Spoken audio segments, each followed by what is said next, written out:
सगळ्या पूर्ण महाराष्ट्रातल्या पशुवैद्यकीय महाविद्यालयात शिरवळ हे नंबर 1चं कॉलेज आहे आणि गरज आहे फील्ड वरती बीवीसी डॉक्टरांची. शासनाच्या दरवर्षी नियमितपणे जागा हा. निघतात आणि त्यांना क्लास 1 ऑफिसर म्हणून त्यांना पद मिळतं.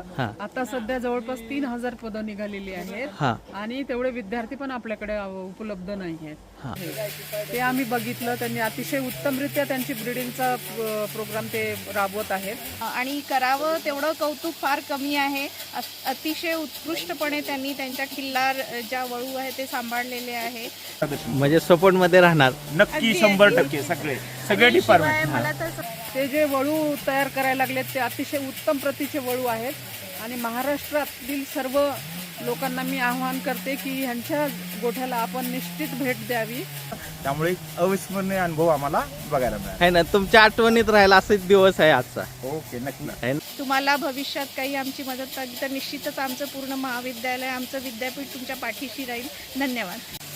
नमस्कार मित्रांनो, आज आपल्याकडे शिरवळचे डॉक्टर म्हणजे कॉलेजचे शिक्षक डॉक्टर विद्यार्थी पण आलेले आहेत खिलारगावच्या दावणीला भेट द्यायला. आपण त्यांची एक शॉर्ट व्हिडिओ बनवतोय की तुम्हाला कसं वाटलं हे बघून? सगळं खूप छान वाटलं. जनावरही चांगल्या कंडिशनमध्ये आहेत, त्यांची आरोग्य परिस्थिती चांगली आहे आणि एकंदरीत वातावरण पण शांत व्यवस्थित वाटलं आणि स्वच्छता टापटीप ह्या सगळ्या गोष्टींची काळजी घेतली. ह्या सगळ्या गोष्टी आम्हाला दिसल्या. त्यांची कातडीची चकाकी वगैरे, डोळ्यांची तेज, शेपटीची हालचाल, कानांची हालचाल जी निरोगी जनावरांची पाहिजे ती छान प्रकारे बघायला मिळाली. आणि एक सगळ्यात विशेष म्हणजे देशी गोवंश संवर्धन ह्या ज्या गोष्टी तुम्ही केल्या त्या अतिशय चांगल्या प्रकारे केले हे प्रत्यक्षात बघायला मिळालं. त्यामुळे एक अविस्मरणीय अनुभव आम्हाला बघायला मिळाला. आहे ना. तुमच्या आठवणीत राहिला असाच दिवस आहे आजचा. ओके नक्की. आहे ना. नमस्कार शेतकरी मित्रांनो, आज आपण पळसगाव येथे आज आम्ही पशुवैद्यकीय महाविद्यालय शिरवळतर्फे पशु आरोग्य शिबिरचं आयोजन केलेलं होतं. त्यानिमित्तानं आमच्या महाविद्यालयाचे जे चिकित्सा विभाग आहे त्याचे प्रमुख डॉक्टर कविता खिलारे मॅडम आहेत, तसेच विस्तार विभागाचे डॉक्टर स्मिता सुरकर आहेत. हे महाराष्ट्रभर संवर्धनाचं काम करतात, विस्ताराचं काम करतात. आज योग असा आला की आम्ही खिल्लार काऊ चॅनल आपण बघताच, त्यामध्ये घाडगे साहेबांनी अतिशय सुंदर स्वतःचे पैसे टाकून कुठल्याही प्रकारचं हे न करता संवर्धन म्हणजे देशी गाय संवर्धन ज्याला आपण खिलार म्हणतो, जी आता कमी कमी होत चाललेली आहे, ज्यासाठी आपला महाराष्ट्र शासनाने भरपूर योजना केलेल्या आहेत किंवा देशाची पण योजना आहे. पण त्यासाठी खिलार गाय आणि खिलार कसा असायला पाहिजे हा आपल्याला बघायला मिळेल. त्याने आपल्या लहान मुलासारखं बाळासारखं त्याला त्याची संगोपन केलेलं आहे. अतिशय सुंदर खिल्लार, एवढी देखणी खिल्लार आहे की ते तुम्ही आपल्या डोळ्याचे मन पूर्ण भरून जाईल असे खिल्लार त्यांनी जतन केलेले आहेत. त्यासाठी ते ब्रीडिंगचंही काम करतात. तर आपण नक्कीच आपल्या यांच्या फार्मला भेट द्यावं आणि आम्ही आमच्या पशुवैद्यकीय महाविद्यालयातर्फे त्यांना धन्यवाद देतो आणि पुढील त्यांच्या वाटचाली शुभेच्छा देतो. मॅडम लांबून या. नवीन खूप जपून. हा लांबून या. नाही काय करत, फक्त लांबून या. फक्त लांबून या. सोडा स्वामी, सोडून द्या. सोडा त्याला. मोकळा सोडा. मॅडम या काय नाही मागणं आता काय नाही. आता काय या.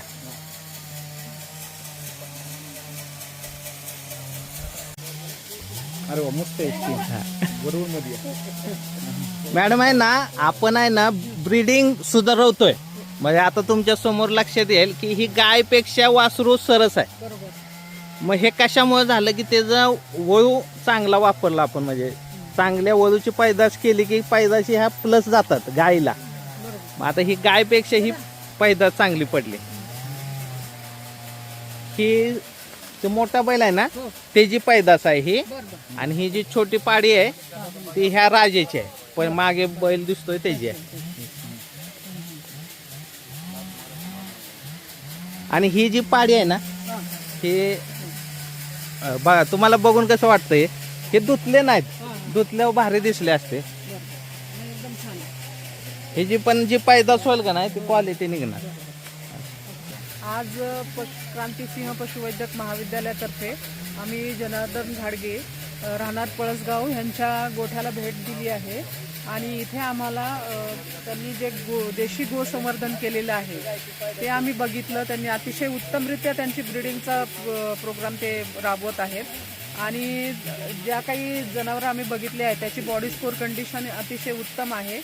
त्याबरोबर स्किनची चकाकी पण एकदम छान आहे आणि त्यांना कुठल्याही प्रकारचा म्हणजे डिफॉर्मिटीज हा आढळून आलेल्या नाहीत. त्याचप्रमाणे त्यांनी दिलेल्या माहितीनुसार की त्यांची प्रजनन क्षमता देखील अतिशय उत्तम आहे. 1.25 वर्षाच्या वयामध्ये त्या माजाची लक्षणे दाखवतात आणि गाभण पण राहतात. आणि त्यांच्या गायी ज्या आहेत ते साधारणतः 4 लिटर दूध एका दिवशी देतात. आणि ते जे वळू तयार करायला लागलेत ते अतिशय उत्तम प्रतीचे वळू आहेत. आणि महाराष्ट्रातील सर्व लोकांना मी आवाहन करते की ह्यांच्या गोठ्याला आपण निश्चित भेट द्यावी आणि एकदा हे सगळे जे ज्यांनी तयार केलेले वळू आहेत हे एकदा बघण्यास काहीच हरकत नाही. आणि त्यांच्या जे ब्रीडिंगचा प्रोग्राम आहे तो अतिशय उत्तमरित्या ते राबवायला लागलेले आहेत. तर त्याकरिता आम्ही क्रांतिसिंह नाना पाटील पशुवैद्यक महाविद्यालयातर्फे त्यांना शुभेच्छा देतो त्यांच्या पुढील कार्यास आणि त्यांची उत्तरोत्तर प्रगती हो अशी अपेक्षा करतो. धन्यवाद. मॅडम तुमचा परिचय काय? मी डॉक्टर स्मिता कोल्हे, क्रांतिसिंह नाना पाटील पशुवैद्यकीय महाविद्यालय, महाराष्ट्र पशु व मत्स्य विज्ञान विद्यापीठ अंतर्गत जे आमचं महाविद्यालय आहे ते पशुसंवर्धन विस्तार शिक्षण विभागामध्ये कार्यरत आहे. आज आम्ही महाराष्ट्र पशु व मत्स्य विज्ञान विद्यापीठ नागपूर अंतर्गत जे आमचं क्रांतिसिंह नाना पाटील पशुवैद्यकीय महाविद्यालय आहे जे पश्चिम महाराष्ट्रामध्ये आहे त्याच्या अंतर्गत आज आपल्या पळसगाव येथे आपण पशुचिकित्सा शिबिराचं आयोजन केलेलं होतं. आज या पशुचिकित्सा शिबिराच्या निमित्ताने आम्ही आज श्री घाडगे यांच्या देशी खिल्लार संगोपन यांच्या प्रक्षेत्रास भेट दिलेली आहे. आणि करावं तेवढं कौतुक फार कमी आहे. अतिशय उत्कृष्टपणे त्यांनी त्यांच्या खिल्लार ज्या वळू आहे ते सांभाळलेले आहे. आणि जे काही त्यांनी आपली नोकरी सोडून व्यवसायामध्ये त्यांनी प्रगती केलेली आहे ते निश्चितच वाखाणण्यासारखी आहे. आणि हे एक उत्तम असं उदाहरण आहे जे आपले बरेचसे आजकाल जे नोकरीच्या निमित्ताने आपलं गाव सोडून बाहेर जातात त्यांच्यासाठी एक अतिशय वाखाणण्यासारखं त्यांचं उदाहरण आहे की त्यांनी पशुपालनाकडे वळावे आणि पशुपालनामध्ये जे उद्योजकता विकास आहे ती कशी साधायची आणि आपण आपल्या पायावर उभं राहून आपल्या गावाकडे जाऊन आपल्या ज्या देशी संगोपन आहे त्याची उत्कृष्ट भरारी कशी घ्यायची याचं उत्तम उदाहरण तुम्हाला इथे बघण्यास येईल. तेव्हा माझी सगळ्यांना जे पशुपालक आहे त्यांना विनंती आहे की त्यांनी पळसगाव येथील श्री घाडगे यांचा फार्म निश्चितच घाडगे यांच्या फार्मला निश्चितच भेट द्यावी आणि भेट देऊन त्यांचं मार्गदर्शन घ्यावं आणि आपल्या व्यवसायामध्ये पशुपालन व्यवसायामध्ये कशी आपल्याला प्रगती करता येईल त्याच्याबद्दल त्यांचं निश्चितच मार्गदर्शन घ्यावं. आणि तुमच्या या व्यवसायासाठी उत्तरोत्तर प्रगतीसाठी आमच्या क्रांतिसिंह नाना पाटील पशुवैद्यकीय महाविद्यालयातर्फे खूप साऱ्या शुभेच्छा. तुम्हाला भविष्यात काही आमची मदत लागली तर निश्चितच आमचं पूर्ण महाविद्यालय आमचं विद्यापीठ तुमच्या पाठीशी राहील. धन्यवाद. मॅडम आहे ना आपण आहे ना आमची पहिली गाय लय टॉप होती. पहिलीच गाय आहे ना फक्त योग्य डॉक्टर न मिळाल्यामुळं गेली आणि त्याला म्हणजे एवढा त्रास झाला ना आम्हाला की एवढी चांगली गाय फक्त डॉक्टर व्यवस्थित न भेटल्यामुळे गेली. अगदी बरोबर. मग मी ठरवलं वैयक्तिक की आपला मुलगा लय हुशार आहे म्हणजे एवढा हुशार आहे की नाही की आपण 10वीला क्लास नाही लावले नुसता शाळेत जाऊन एसटी ना इथून 16 किलोमीटर एसटीने यायचा एसटीने जायचा 90% मार्क पाडले 10वीला. अरे वा. आणि आता आपण त्याला नेटला बसवलाय. नेटची 11वी मध्ये आता 12वीत गेला तो आता. आणि त्याने म्हणजे बाहेरून ऍडमिशन घेतलं 11वीला आणि अभ्यास करतो नीटचा. कॉलेजला न जाता त्याने 78% 11वीला पाडले. अगदी छान. मला असं वाटतं की त्याला मग तुम्ही पशुवैद्यकीय क्षेत्रामध्ये ॲडमिशन घ्यायला काहीच हरकत नाही. 12वीची परीक्षा नीटची परीक्षा दिल्यानंतर आमच्याकडे ॲडमिशन्स होतात आणि त्याच्यासाठी जर कुणाला गरज असेल तर www.mapsu.in ही आमची जे विद्यापीठ आहे आमचं त्याची वेबसाईट आहे आणि त्याच्यावरती तुम्ही संपर्क साधू शकता. आणि अजून तुम्हाला माहिती हवी असेल तर आम्ही तुम्हाला त्याचे डिटेल्स देऊयात. आणि 12वी नंतर आता काही दिवसांनी नीटचा रिझल्ट जेव्हा लागेल तेव्हा आमचे फॉर्म्स जे निघतात ते ऑनलाईनच असतात. तुम्ही आमच्या वेबसाईटला व्हिजिट जर दिली www.mapsu.in तर संपर्क साधला. तिथे संपर्क क्रमांकसुद्धा असतात. त्या संपर्क क्रमांकावर तुम्ही संपर्क साधा. तुम्हाला इत्यंभूत माहिती मिळेल आणि त्याच्या उज्ज्वल भविष्यासाठी आम्ही आताच शुभेच्छा देतो. आणि निश्चितच तो पशुवैद्यकीय क्षेत्रात भरारी घेईल समजा त्याचं ॲडमिशन झालं तर. आता हे विद्यार्थी होते का? हो, हे आमचे BVS and AH चे शेवटच्या वर्षाचे विद्यार्थी होते. हा. त्यांच्या मदतीनेच आम्ही हा अॅनिमल हेल्थ कॅम्प आयोजित केलेला आहे. हा, हा. आणि ह्या कॅम्पमध्ये सर्व म्हणजे वंध्यत्व निवारण, गर्भ तपासणी, हा. त्याच्यानंतर औषधोपचार, लसीकरण, शस्त्रक्रिया लहान मोठ्या, या सगळ्या गोष्टी आम्ही प्रादुर्भाव केलाय, ते समावेश केलाय. आणि जे जे जनावर तुमचे प्रभावित आहेत आजारांनी, हा. त्यांना तिथं घेऊन आला तर तुम्हाला त्या त्या डिपार्टमेंटच्या तज्ज्ञ प्राध्यापकांचा द्वारे मार्गदर्शन मिळेल आणि योग्य उपचार होऊन भविष्यात प्रतिबंधात्मक काय उपाययोजना आहेत काही आम्ही तुम्हाला चांगल्या प्रकारे सांगू. तसेच जनावरांचे जीवाणूजन्य, विषाणूजन्य, कवकजन्य, बुरशीजन्य, त्याच्यानंतर चयापचय संस्थेचे आजार असतात, श्वसन संस्थेचे असतात, मज्जा संस्थेचे आजार असतात, पचन संस्थेचे आजार असतात, किंवा लहान वासरांचे थंडीतले उन्हाळ्यातले आजार असतात, वयस्कर जनावरांचे आजार असतात. याबद्दल सखोल मार्गदर्शन करू आम्ही. आणि जे काही गोचिड तापासारखे आजार होतात, रक्तजन्य गोचिड ताप किंवा लाल लघवी म्हणतात वगैरे, तर त्याचे रक्तचे नमुने, काचपट्टी नमुने किंवा रक्त व्यवस्थित थंड प्रमाणात घेऊन तुम्ही जर क्रांतिसिंह नाना पाटील पशुवैद्यकीय महाविद्यालयात आला तर तिथं वेटरनरी क्लिनिकल कॉम्प्लेक्स किंवा पशुविकृती शास्त्रामध्ये किंवा मायक्रोबायोलॉजी डिपार्टमेंटमध्ये तुम्हाला सखोल निदान मिळेल. आणि चुकूनही जर तुमच्या गाईला दगडी कासेसारखा जर आजार अगदी रेअर होतच नाही शक्यतो, पण जर झालाच तर त्याचंही सुप्त स्तनदाह म्हणतात त्याला, त्याचंही निदान चांगल्या प्रकारे करण्यात येईल, जेणेकरून भविष्यात तुम्ही त्याची काळजी घेऊ शकता. म्हणजे थोडक्यात तुमच्या सगळ्या बाजूने आम्ही तुमच्या भरभराट होईल आणि अजून तुमच्या फायदेशीर ज्या गोष्टी आहेत त्यांचंही आम्ही मार्गदर्शन म्हणजे सपोर्ट मध्ये राहणार. नक्की अगदी, 100% सगळे आणि डिपार्टमेंट. शिवाय मला तर असं वाटतं आमच्या क्रांतिसिंह नाना पाटील पशुवैद्यकीय महाविद्यालयामध्ये 3-3 दिवसांचे प्रशिक्षण होतं. गाय पालन, म्हैस पालन, शेळी पालन, मेंढी पालन, नंतर वराह पालन असे. तर तुमचा आता एवढा सुंदर असा हा आहे तर तुम्ही 3 दिवसांचं गाय पालन व्यवसायाचं प्रशिक्षण निश्चित करा, जेणेकरून तुम्हाला पुढे अडचणी येणार नाही. नवनवीन ब्रीडिंग फीडिंग मॅनेजमेंटबद्दल ज्या काही नवनवीन जे तंत्रज्ञान आहे ते तुम्हाला अवगत होईल आणि तुम्हाला त्याचा निश्चितच फायदा होईल. नक्की ना. ते विद्यार्थी यांना बोलवता, त्यांची एक बाईट घेऊया. स्टुडंट त्या साईडला जिथे ऍक्च्युली कॅम्प चालू आहे ना, बस आहे आपली, बस घेऊन आलो आम्ही. असं काय? मोठी बस आहे. महाविद्यालयाची बस आणली. आता टोटल किती विद्यार्थी आला पळसगाव मध्ये? आम्ही टोटल 15 विद्यार्थी आलेलो आहे. हा. इथं आम्ही हेल्थ चेकअप कॅम्प आहे ठरवला आहे, म्हणजे ऑर्गनाईज केला आहे. तर इथले जे शेतकरी आहेत त्यांना म्हणजे आमच्याकडून जेवढी मदत होईल आम्ही तेवढी मदत करतोय. दंताच्या गोळ्या म्हणा किंवा मग कोणाला टॉनिक वगैरे लागत असेल तर ते म्हणा. आणि इथं जो तुम्ही हा गोठा वगैरे तयार केलेला आहे हा खूप सुंदर आहे. खूप म्हणजे जेवढ्या गाई बैल वगैरे जेवढे आहेत ना खूप चांगले मेंटेन केलेले आहेत. आणि बस मस्त. हे तुम्ही कितव्या वर्षाचे विद्यार्थी? आम्ही 4th इयर्सचे आहेत आता सगळे 15च्या 15. होय, शेवटच्या वर्षाचे. मग नंतर आता मला वैयक्तिक प्रश्न पडतो म्हणून विचारतो. आता हे BVC केल्याच्या नंतर ह्या म्हणजे जे असतील मुलं 15 असतील 50 असतील तुमचे, ह्यातले नोकरीला किती जातात आणि प्रॅक्टिसला किती जातात? ॲव्हरेज काय असतं काय?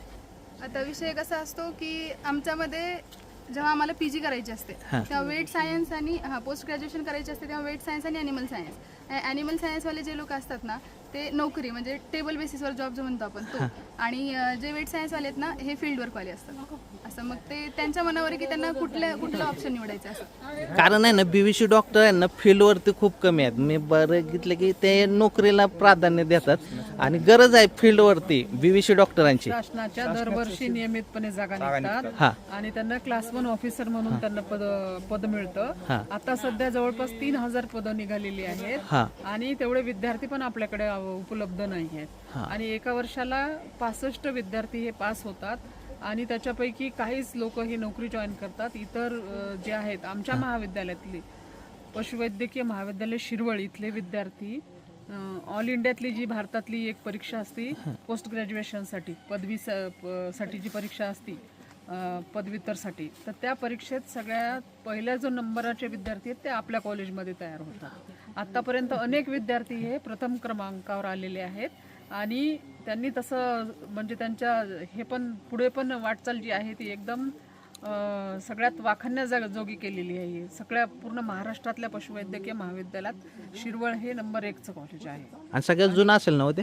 सगळ्यात जुनं नाही, सगळ्यात जुनं मुंबईचं. Mumbai veterinary college, Nagpur veterinary college आहे. पण सध्याच्या परिस्थितीत सगळ्यात चांगले विद्यार्थी जे आहेत ते क्रांतिसिंह नाना पाटील पशुवैद्यकीय महाविद्यालय शिरवळ या ठिकाणाहून तयार होतात आणि नेहमीच होतील अशी आम्ही अपेक्षा करतो. आणि विद्यार्थी देखील जे आम्ही काही कॅम्प वगैरे ऑर्गनाईज करतो त्याच्यात हिरिरीने भाग घेतात आणि बरंच काही शिकण्याचा प्रयत्न करतात आणि फील्डमध्ये जाऊन काम करतात आणि सगळं काही फील्डमध्ये शिकतात ते आणि उपचार पण करतात, खूप प्रभावीपणे उपचार करतात. म्हणजे ते ऑपरेशन असतं सर्जरी. ऑपरेशन शस्त्रक्रिया, पासून हा, सगळं- शस्त्रक्रिया पण करतात, सगळ्या करतात. आता कालचीच गोष्ट, रात्री 12 वाजता आमच्या विद्यार्थ्यांनी एक शस्त्रक्रिया काढून एक HF गाईमधलं जे आहे वासरू, वेडवाकडं वासरू होतं ते, तर त्या वासराची शस्त्रक्रिया करून त्यांनी रात्री 12 वाजता मुलांनी ऑपरेशन करून ते सक्सेसफुली त्या गाईला बरं केलेलं आहे. गायचे प्राण वाचवले. गायीचे प्राण वाचवले. तज्ज्ञाच्या मार्गदर्शनाखाली त्यांनी ते ऑपरेशन केलं आणि त्या गावचे जे सरपंच आहेत शिरवळ गावचे, त्यांचीच ती गाय होती आणि आता ती बरी झाली आहे गाय. हां, अशा प्रकारे आमचे विद्यार्थी हे सगळ्याच क्षेत्रात एकदम नंबर 1 वरच असतात. मागचे विद्यार्थी काय बोलले ना? बोला. ही कशी वाटली, दावण कशी वाटली? खूपच छान आहेत. खिल्लार म्हणलं तर आपली महाराष्ट्र संस्कृतीची ती मला की, आणि इथं आल्यानंतर खूप छान वाटते आम्हाला, कारण की आम्ही स्वतः पहिल्यांदाच बघितले की असे खिल्लाराची संवर्धन कोणी करत असेल तर, तरी खूप छान वाटते इथे. तुमचं गाव कोणतं? आम्ही परभणी शेतकरी शेतकरी ना, बोलण्यावर कळतं लगेच. धन्यवाद सगळ्यांचे. धन्यवाद. आमचे पण नमस्कार शेतकरी मित्रांनो. आज पळसगाव येथे आपल्या सातारा विकास प्रतिष्ठानतर्फे अतिशय छान उपक्रम राबवण्यात आला. मागचे 4 वर्षापासून ते म्हणत होते की आपल्या गावात काम घ्यायचं. तर अशा थोडंसं ग्रामीण भागामध्ये या ठिकाणी येण्याचा आम्हाला योग मिळाला. तर तुमचं सातारा विकास प्रतिष्ठानमार्फत त्यांचं अतिशय छान काम आहे आणि शेतकऱ्यांसाठी प्रदीप फडतरे दादांनी आपल्या गावासाठी हा आमच्या पशुवैद्यकीय महाविद्यालयाकडून हा एक अतिशय छान उपक्रम राबवला. तर यामध्ये आपल्या गावाच्या आजूबाजूतील शेतकऱ्यांना लाभ झाला. त्यामध्ये शेळ्या, मेंढ्या, खिल्लार जात असेल किंवा संक्रिय सर्वांचा लाभ झाला. तर त्याबद्दल मी संस्थेचे धन्यवाद देतो आणि प्रदीप दादा 2 शब्द बोला. लोकांची सोय व्हावी एवढ्यासाठी केलं आपण. धन्यवाद.